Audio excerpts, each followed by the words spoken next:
Waalaikumsalam.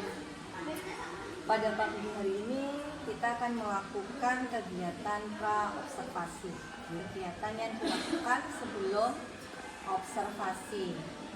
Nah, tujuannya saya melakukan pra-observasi ini adalah nanti pada saat pelaksanaan pembelajaran di kelasnya Pak Albert, ketika kegiatan observasi di kelas itu, Pak Albertnya bisa lebih siap, lebih percaya diri, dan berbagai hal yang ada kaitannya dengan supervisi tersebut itu sudah Pak Albert persiapkan. Untuk kegiatan pra-observasi kali ini ada beberapa hal yang saya ingin tanyakan. Apakah boleh? Boleh, siap. Ini untuk pertanyaan yang pertama, ya. Pertanyaan pertama itu tujuan pembelajaran pada pertemuan yang nanti akan saya supervisi apa ya Pak? Baik. Sebelumnya untuk kompetensi yang dicapai itu ada sebabnya namanya distribution of time. Jadi nanti tujuan dari pembelajarannya itu yang pertama anak-anak memahami apa itu distribution of time, kemudian bagaimana cara menghitungnya dan bagaimana cara menerapkan di pembuatan schedule paket wisata nantinya. Sebenarnya kan distribusi of time ini berkaitan dengan penyusunan paket wisata, pembagian waktunya. Jadi nanti area pengembangannya ke arah yang apa Pak? Arah pengembangannya? Arah pengembangannya ya anak-anak harus bisa menerapkan penerapan dari pembagian waktu yang benar, yang baik dan benar. Mulai dari diketahui jaraknya apa, kecepatannya berapa, nanti waktunya bisa akurat dan tepat untuk dihitung oleh mereka. Jadi nanti bisa dikaitkan bagaimana jika dia nanti jadi kayak IO gitu ya Pak ya. Jadi pengembangannya lebih ke arah seperti itu. Kemudian nanti untuk model pembelajaran yang akan Bapak gunakan pada saat pembelajaran di kelas apa? Model pembelajarannya itu project based learning. Oh, lebih ke project. Berarti nanti ada hasil ya. Ada hasilnya. Hasilnya berupa apa, presentasi kah atau produknya? Hasilnya itu berupa presentasi dari anak-anak terkait LKPD yang sudah saya berikan. Jadi setelah dia memahami waktunya, nanti dia juga bisa mempresentasikan gimana waktu itu bisa dihasilkan. Jadi memang public speaking juga penting ya Pak, iya, jurusan dalam jurusan ULW public speaking itu memang penting, makanya harus berbasis project dan menunjukkan ke semua orang, meskipun itu dalam bentuk bahasa saja. Iya. Ini nanti kelas apa Pak? Kelas 11 ULW, usaha layanan wisata. Kalau untuk strategi pembelajarannya, untuk strateginya mulai dari proses itu ya. Proses diferensiasi. Iya, diferensiasinya proses.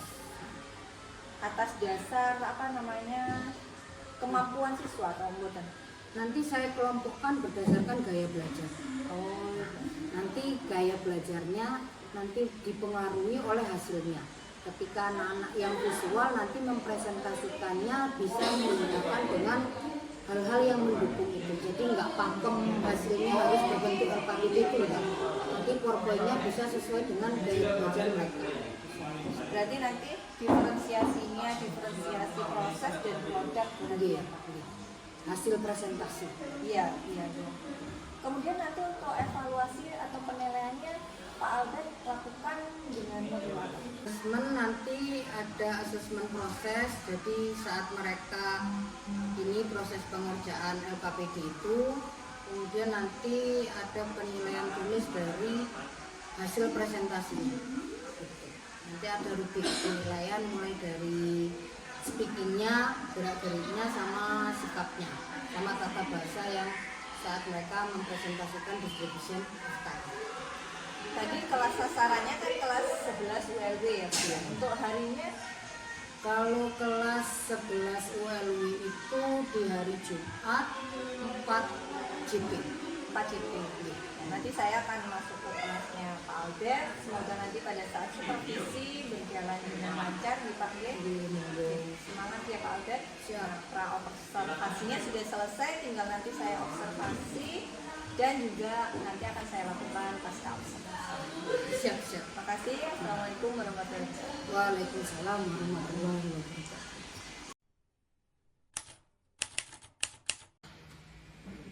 Assalamualaikum.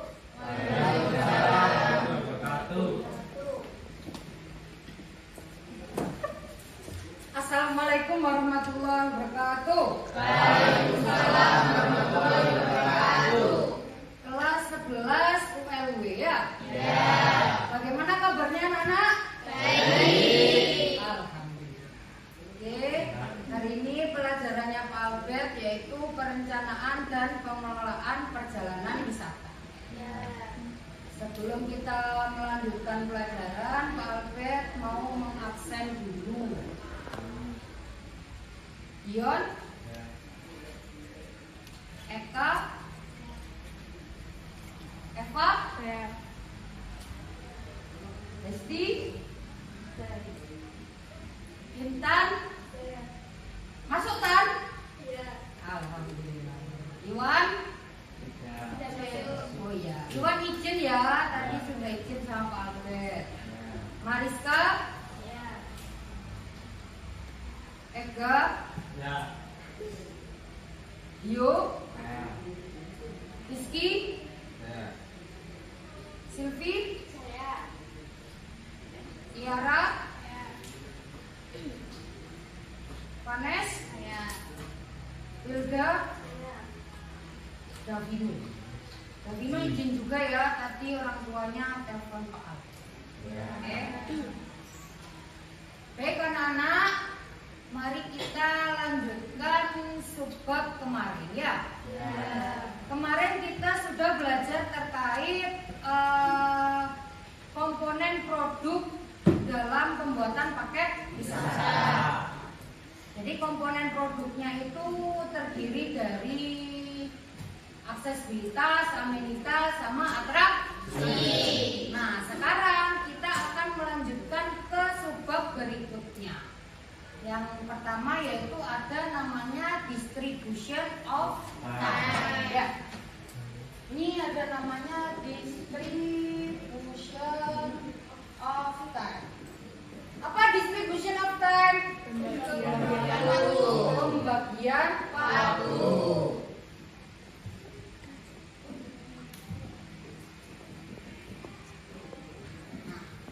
Dalam subbab ini nanti ada tujuan pembelajaran yang akan kalian capai ya. Yang pertama itu kalian akan memahami apa itu namanya distribution of time. Kemudian bagaimana cara menyusun distribution of time. Terus menghitung jarak, kemudian menghitung waktu dari paket wisata yang akan dibuat. Oke? Yang pertama kita pahami dulu distribution of time. Jadi distribution of time itu pembagian waktu. Pembagian waktu yang seperti apa? Jadi ketika kita menyusun itinerary dalam sebuah paket wisata, maka akan muncul namanya schedule. Nah, schedule itu dibuat dari distribution of time. Distribution of time itu bisa dicari apabila kita mengetahui jarak ya dan kecepatan kendaraan. Ini rumus mutlaknya.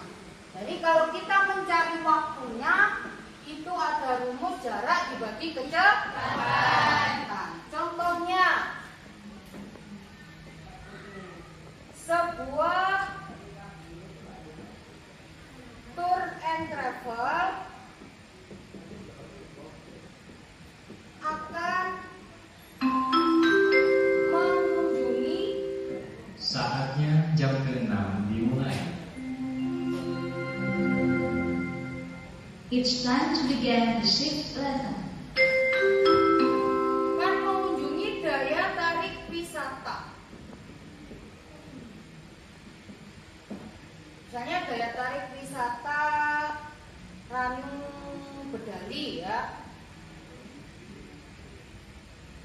yang memiliki jarak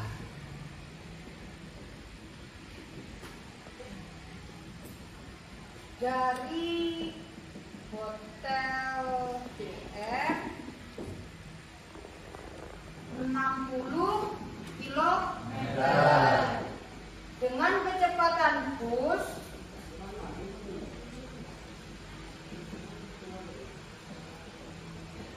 rata-rata 30 km per jam. Jika rombongan tur tersebut berangkat dari Hotel DM pukul 8.00, pada pukul berapa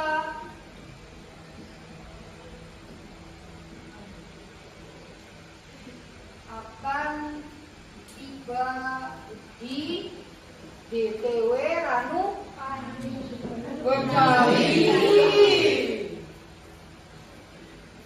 Maka kita harus menentukan waktunya dulu. Dimasukkan ya, waktu sama dengan jarak dibagi kecepatan. Jaraknya berapa? 60 km. Kecepatan rata-rata 30 km. Kilometernya dicorek karena sama. Berarti 60 dibagi 30 2. Berarti perlu waktu untuk 2 jam. Berangkatnya pukul 8, maka sampainya pukul berapa? Berarti pukul 8 ini ditambahkan dari 2 jam. Berapa, Rek? 10. Ya. Kemudian nanti di LKPD itu akan muncul nomor, deskripsi, terus ada namanya on board, terus ada namanya tour, ada namanya rest, ada namanya total waktu, sama schedule. On board ini apa? Waktu dalam perjalanan. On board ini adalah waktu dalam perjalanan. Tour? Waktu lokasi DTW. Waktu berada di rest? Istirahat setelah kegiatan. Total waktu ini jumlahnya ya.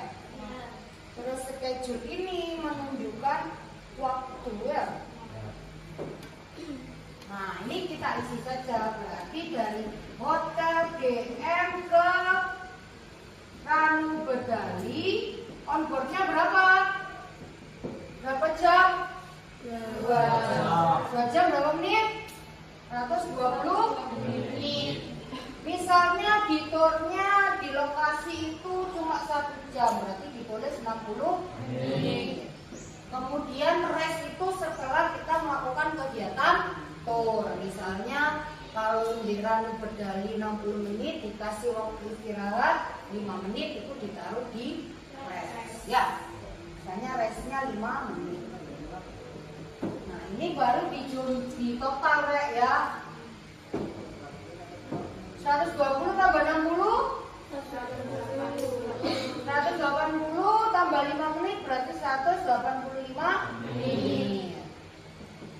Ini mulai tur pukul 8.00. Berarti 108 menit berapa jam ini? 3 jam 5 menit. Langsung dicatat di 10 tambah 8 berarti 11.05 ya. Waktu berakhirnya jam 11.05. Dari sini ada yang ditanyakan?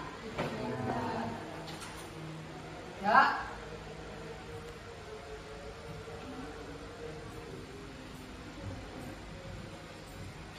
Kalau tidak ada yang ditanyakan, mari kita latihan soal ya.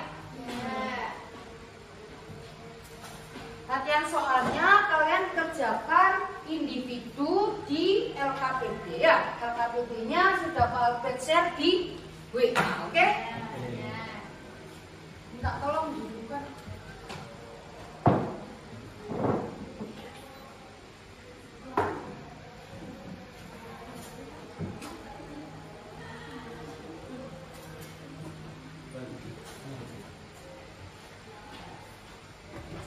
Mau dicatat dulu tak?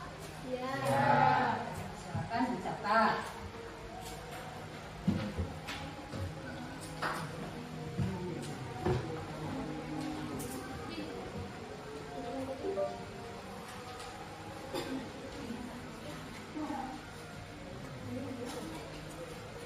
Tiga. Oke, sudah dicatat semua ya, Nana? Sudah. Minta tolong Ega untuk dihapuskan papan tulisnya.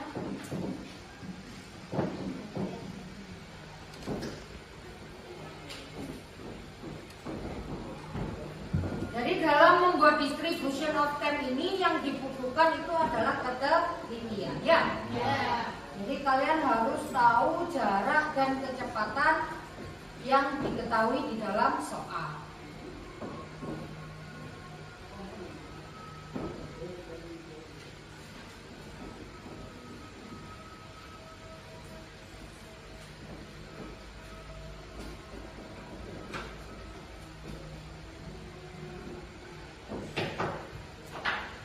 Oke, perhatikan di depan anak-anak.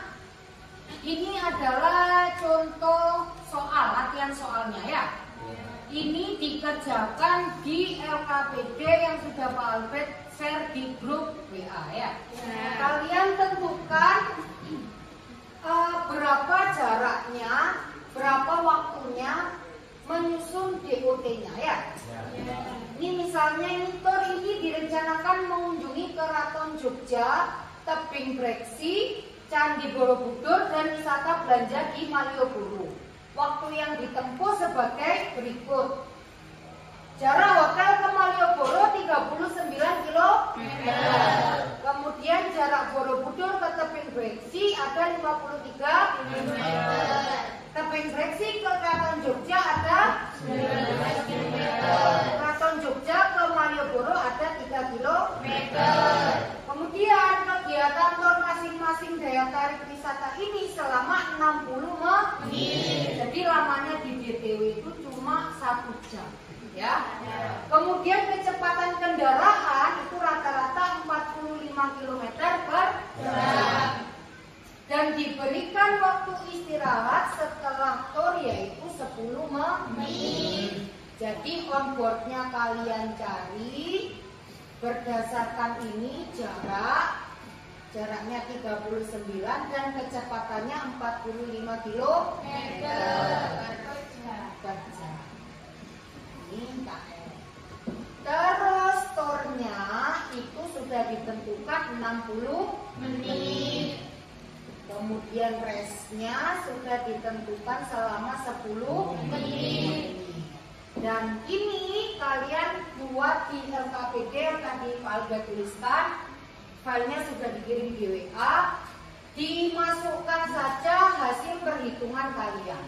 Sehingga nantinya itu akan menciptakan sebuah waktu perjalanan yang nanti disusun ke materi selanjutnya yaitu itinerary ya.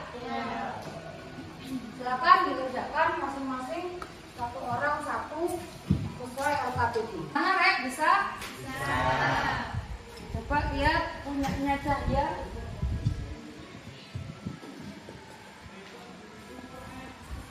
Onboardnya sudah benar, jarak dibagi kecepatan.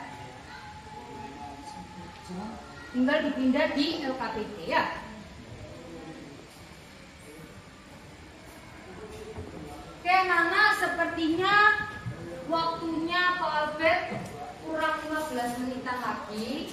Jadi untuk soal ini bisa nanti disalin langsung di LKPD-nya. Kemudian minggu depan kita melakukan presentasi hasil dari kerja kalian ya. Satu persatu presentasinya.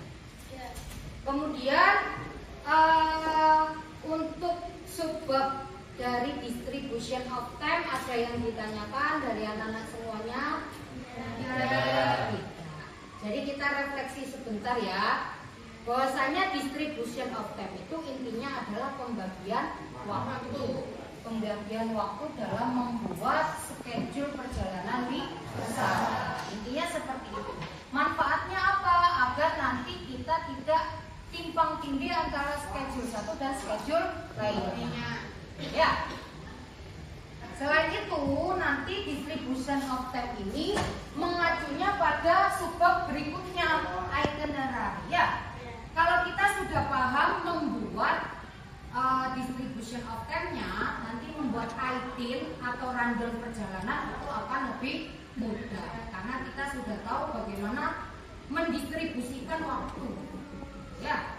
Jadi untuk pertemuan berikutnya presentasi, setelah melakukan presentasi nanti kita akan lanjut ke bab namanya itinerary. Ya, membuat rundown perjalanan paket wisata. Mungkin ada yang tanyakan? Ya. Terima kasih untuk hari ini, terima kasih untuk kerjasamanya. Buya mungkin ada yang disampaikan? Tidak ada, terima kasih sudah diberi waktu untuk melakukan observasi. Terima kasih juga anak-anak dalam pembelajarannya sudah sangat kondusif ya. Semoga ilmu yang disampaikan Pak Albert bisa bermanfaat untuk kalian ke depan. Terima kasih Pak. Baik anak-anak, terima kasih untuk waktunya. Saya akhiri. Wassalamualaikum warahmatullahi wabarakatuh. Waalaikumsalam warahmatullahi wabarakatuh. Assalamualaikum warahmatullahi wabarakatuh Pak Albert. Waalaikumsalam warahmatullahi wabarakatuh. Terima kasih, kemarin saya sudah observasi Pak Albert pada saat pembelajaran apa kemarin Pak Albert? Perencanaan pengelolaan perjalanan wisata. Jurusan WLW ini. Nah, setelah saya observasi atau pada saat saya observasi itu bagaimana perasaannya Pak Albert pada saat kelas, pada saat saya observasi ya? Yang pertama sedikit merasa canggung karena kedatangan yang supervisi gitu. Tapi sebenarnya nggak canggung banget karena kalau di SMK Senduro itu ada kegiatan rutin, kegiatan supervisi. Ya memang kan supervisi di sekolah itu rutin minimal kan 1 tahun sekali. Paling kan per semester nih. Nah, kalau secara keseluruhan pada saat mulai awal sampai akhir kegiatan observasi itu bagaimana? Apa yang dirasakan Pak Albert? Apa yang mungkin yang Pak Albert amati dari anak-anak di kelas? Kalau adanya kegiatan observasi kemarin, yang pertama anak-anak jadi sedikit merasa canggung, ya tidak lepas seperti suasana di kelas seperti biasanya. Tapi gimana caranya saya bisa dapat membangun suasana agar Bulia tidak begitu nampak di kelas gitu. Jadi anak-anak tetap bisa mengeksplor pada saat mata pelajaran sama. Jadi bisa membawa suasana ya Pak ya, Iya. agar seakan-akan observer itu tidak ada di situ. Jadi anak-anak sedikit cair di suasananya. Nah, sebelum pembelajaran kan pastinya Pak Albert membuat rancangan pembelajaran atau modul, ya kan? Nah, apakah rancangan pembelajaran yang Pak Albert buat itu sudah terlaksana secara keseluruhan pada saat pembelajaran kemarin? Kalau berdasarkan rencana pembelajaran atau modulnya, untuk pertemuan yang kemarin itu saya rasa sudah cukup karena di pertemuan yang kemarin itu saya menjelaskan bahwasanya tujuan pembelajarannya itu cukup memahami dulu dan melakukan identifikasi terkait distribution of time. Jadi untuk pertemuan hari itu yang notabene 4 JP, 2 TP itu sudah terpenuhi. Tinggal minggu depannya kita melakukan kegiatan presentasi dari hasil analisis dan deskripsi tentang distribution of time itu tadi. Kemarin waktu saya mengamati Pak Albert waktu pembelajaran dan juga saya melihat RPP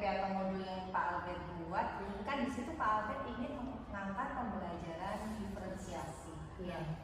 Kemudian tujuan pembelajarannya kemarin juga sebelum pembelajaran juga disampaikan, Iya. sehingga anak paham apa yang harus mereka capai pada saat pembelajaran itu. Kemudian apakah diferensiasi yang Pak Albert ingin tampilkan di rancangan pembelajaran itu semuanya sudah tersampaikan?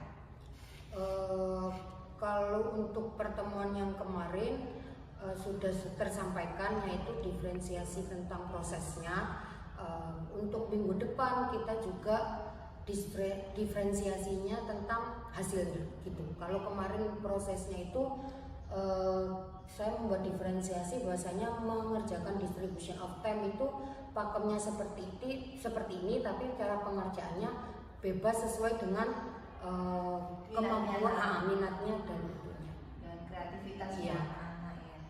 Apakah ada kendala pada saat pembelajaran tersebut, pada saat pembelajaran diferensiasi? Kan kadang-kadang anak-anak, kenapa sih saya kok dikelompokkan atau apa gitu? Kendalanya itu mungkin ini ya, anak-anak itu kurang dapat mengeksplor gitu. Kemudian public speakingnya juga semakin ini kurang terlihat gara-gara tentang kita mengaitkan diferensiasi proses itu tadi. Soalnya kan kalau proses itu kan gimana, prosesnya berbeda-beda tetapi nanti hasil poinnya tetap sama gitu. Jadi anak-anak itu kelemahannya, hambatan atau kendala yang dihadapi Pak Albert itu di aktivitas anak-anak yang kurang aktif gitu. Iya. Public speakingnya Iya. ya Pak ya. Sedangkan jurusan ULB itu jurusan yang sangat butuh public speaking ya Pak ya. Nah, kemudian dari hambatan dan kendala yang Pak Albert hadapi ini, kira-kira nanti rencana tindak lanjutnya bagaimana untuk kedepannya agar hambatan itu bisa teratasi? Kalau hambatannya bisa teratasi tentang prosesnya, kan public speakingnya memang kurang. Jadi nanti di hasilnya itu di diferensiasi hasilnya itu yang kita maksimalkan. Jadi misalnya kalau memang public speakingnya kurang, di hasil konten dari distribution of time itu tadi, gimana caranya cara penyajiannya itu lebih bagus gitu. Terus untuk kedepannya, untuk pembelajaran selanjutnya untuk mengatasi kelemahan public speakingnya anak-anak itu, Pak Albert akan melakukan. Sebenarnya mata pelajaran ini kan berkaitan dengan mata pelajaran lainnya seperti pemanduan. Jadi kebetulan saya juga mengampu mata pelajaran pemanduan itu, jadi saling berkaitan. Cara saya mengatasinya adalah menambah kosakata baru bagi anak-anak gitu kan. Terus setiap minggu itu pasti ada momen presentasi di dalam kelas, apapun itu dipresentasikan untuk melatih bicara atau public speaking di depan umum. Jadi sekalian melatih mereka bagaimana berani tampil. Iya. Kadang-kadang kan anak-anak memang ada yang secara tertulis dia bagus ya, tapi pada saat dia berdiri di depan menyampaikan itu yang anak-anak mengalami kendala ya Pak. Nah itu kan biasanya juga saya minta jamnya beliau untuk anak-anak presentasi di kelas yang berbeda, tetapi kontennya tentang kepariwisataan atau distribution of time atau itemnya atau perhitungan paket wisatanya. Kita juga seperti itu untuk melatih anak-anak bisa public speaking di depan orang banyak, bukan di teman-teman. Kalau hanya di dalam kelas mungkin mereka tapi kan pada saat masuk ke kelas ya memang pernah masuk ke kelas saya ya Pak. Jadi mereka istilahnya keberaniannya juga, kemudian gesturnya juga ya Pak. Kemudian untuk metode pembelajaran yang dipakai oleh Pak Albert kan di RPP atau modulnya kemarin kan PJBL ya Pak, Project Based Learning. Kemudian sintak-sintak yang kemarin waktu pembelajaran sudah nampak, hanya tinggal sintak terakhir ya Pak. Karena memang sintak terakhir itu tentang presentasi, penyajiannya hasilnya, jadi memang pertemuan selanjutnya. Proyeknya itu kita tampilkan di pertemuan selanjutnya. Kalau pertemuan yang kemarin itu cuma kita menekankan bagaimana cara membuat distribution of time-nya, terus memahami, kemudian mendeskripsikan dan membuat. Untuk presentasi dan penyajiannya itu nanti dilakukan di pertemuan selanjutnya gitu. Kita kan sudah melakukan serangkaian observasi mulai dari pra-observasi, observasi sampai yang ini adalah pasca observasi. Bagaimana perasaan Pak Abed setelah melalui berbagai rangkaian observasi ini? Perasaan saya pertama cukup senang Bu Julia, terima kasih banyak sehingga saya tahu apa yang perlu saya tingkatkan untuk pembelajaran selanjutnya, terutama dalam jenis diferensiasinya. Pada proses pembelajaran diferensiasi Kan ada beberapa kekurangan sehingga saya tahu apa yang perlu ditingkatkan agar pembelajaran diferensiasi ini bisa baik untuk pertemuan selanjutnya. karena dengan pembelajaran diferensiasi ini kan kita mewadahi setiap karakter anak gitu ya. Gitu. Ini monggo Bu Sandra mungkin ada masukan buat kami berdua gitu. Terima kasih. Jadi tadi saya sudah melihat proses pasca observasi ya. Kalau menurut saya sudah sesuai dengan apa yang seharusnya dilakukan. Jadi tadi dari observer sudah menjelaskan tujuan dari pertemuan ini kan kita ingin melihat bagaimana yang terjadi pada saat observasi. Kemudian observer juga sudah memberikan pertanyaan-pertanyaan yang itu nanti akan dijawab oleh yang diobservasi. Jadi tadi apa yang harus ditingkatkan, kemudian bagaimana cara peningkatannya, semuanya dari si observasi yang diobservasi sendiri, enggak dari observer. Jadi memang seperti itu. Dan tadi juga katanya sudah bisa memberikan gambaran bagaimana sih proses pembelajaran diferensi yang terbaik itu, dan juga bisa menjadikan masukan untuk pembelajaran hidupnya gitu ya. Saya rasa sudah bagus dan sudah sesuai dengan apa yang harus dilakukan. Top ya. Alhamdulillah ya Bu ya, serangkaian observasinya sudah kami lalui. Ya, terima kasih. Sudah selesai mulai dari pra, kemudian observasinya hingga paskanya. Semoga untuk kedepannya lebih baik. Maksudnya bukan berarti kemarin tidak baik, sudah baik. Semoga lebih baik lagi sehingga apa yang diharapkan anak-anak yang berkualitas itu benar-benar terwujud sehingga ULB juga menjadi jurusan yang banyak diminati. Semoga kedepannya kita kan sama-sama belajar ya Bu ya, agar kita bisa menjadi lebih baik lagi untuk anak-anak didik kita. Ya, terima kasih Pak Abed, teman-teman Bu Sandra. Akhir kata, wassalamualaikum warahmatullahi wabarakatuh. Waalaikumsalam. Saya juga terima kasih beliau Bu Sandra.